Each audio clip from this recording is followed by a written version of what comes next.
Bon Franck, tes impressions à chaud? Oh, mes impressions à chaud sont un peu à ce dont je m'attendais. Une équipe de Chartres avec beaucoup d'anciens de la Fédérale 1 qui a contenu le match, qui l'a maintenu. C'est une équipe très dense, qui est dure à bouger. Voilà, c'est pas évident que c'est pas. Voilà, on n'a pas réussi à mettre notre jeu en place parce qu'on manque vraiment de densité. Les absences aujourd'hui d'un Martin Jenquet, d'un Fred Lavis, d'un Ed Valmarché nous manquent cruellement face à une équipe de ce calibre-là, quoi. Voilà, avec tous ces anciens de Fédérale 1. Voilà, il ne faut pas oublier que leur budget est une fois et demie le nôtre. Donc voilà, on s'est battu avec nos armes, mais on n'a pas réussi à mettre le jeu qu'on souhaite mettre en place, tout simplement parce qu'on est moins dense. Alors les prochains rendez-vous du RCO sont lesquels?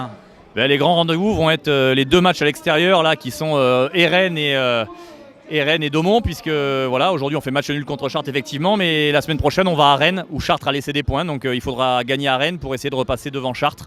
Voilà, on va se faire une bataille à distance maintenant puisqu'on n'a pas réussi à se départager sur ce match, donc on va tout donner, enfin les joueurs et le staff vont tout donner pour aller gagner à Rennes, aller gagner à Daumont et puis après Compiègne le 27 mars ici.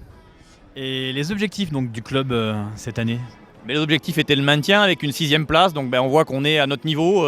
On a fait un gros match contre Nantes, mais on n'a pas gagné. On a fait un gros match contre Suresnes, on n'a pas gagné. Et aujourd'hui, contre un gros budget et des joueurs de Fédéral 1, on fait match nul, on n'arrive encore pas à gagner. Donc il nous manque encore un petit peu, donc il faut être patient, continuer à travailler, que nos jeunes joueurs progressent. C'est le projet que l'on a mis ensemble, grandir ensemble. Donc il faut être patient, continuer à travailler. Et puis voilà, on va jouer pratiquement les mal classés maintenant. Donc à nous de créer la surprise, d'aller gagner des points de bonus à droite à gauche et puis pourquoi pas essayer d'aller chercher encore cette qualif. Voilà, une défaite nous aurait éliminé, un match nul un petit peu, mais en tout cas rien n'est perdu. Alors dernière question, qu'est-ce que tu penses du nouveau visage de l'équipe de France? L'équipe de France, je la trouve...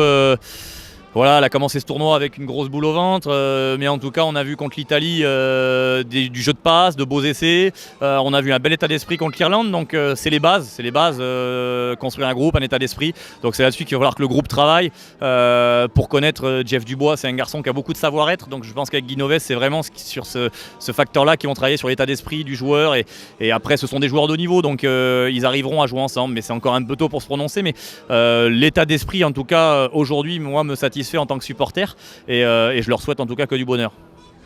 Et ultime question, un petit pronostic pour le match de vendredi soir prochain contre le Pays de Galles? Je pense que ça va être dur, mais bon, je suis français, on va gagner là-bas. Merci.